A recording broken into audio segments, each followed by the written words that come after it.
Ja som bol alkoholik a veľký. Hej, poviem tak, jak je. No. Čo nebudem to tajiť, hej.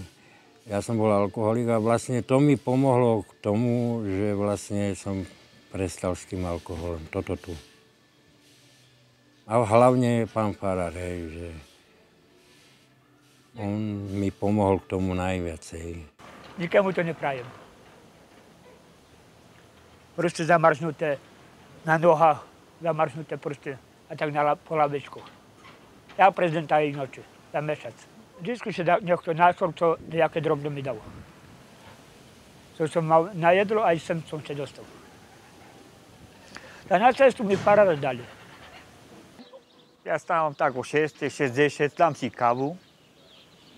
Dosilnú kávu, že by mi spržilo. Idem na raňajky. Takú si jem, nie veľa, ale takú. Však dobre vypatrám.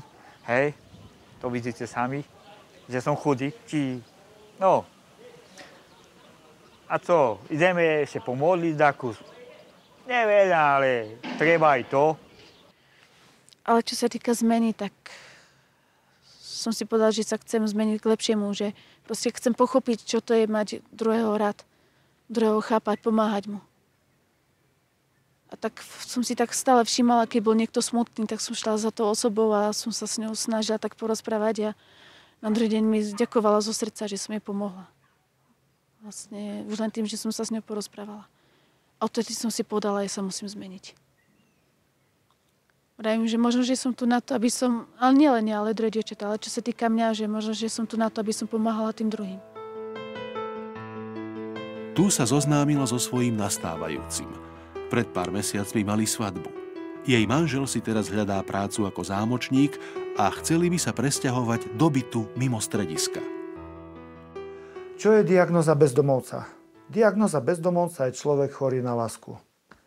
Hej. To znamená, on nevedie lásku prijať a lásku dať. Hej. Čo my ho učíme? Prečo sa stal bezdomovcom? Bol naučený len brať. Všetkých brať. Všetkých. Od otec daj, matka daj, spoločnosť daj. A kto nechce dať, triedny nepriateľ.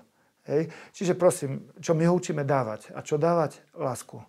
Lásku. Ak sa naučí dávať lásku, už nehovoríme o bezdomovcovi, je to človek bez domova, ale nie je to už bezdomovec, lebo už vie lásku dávať.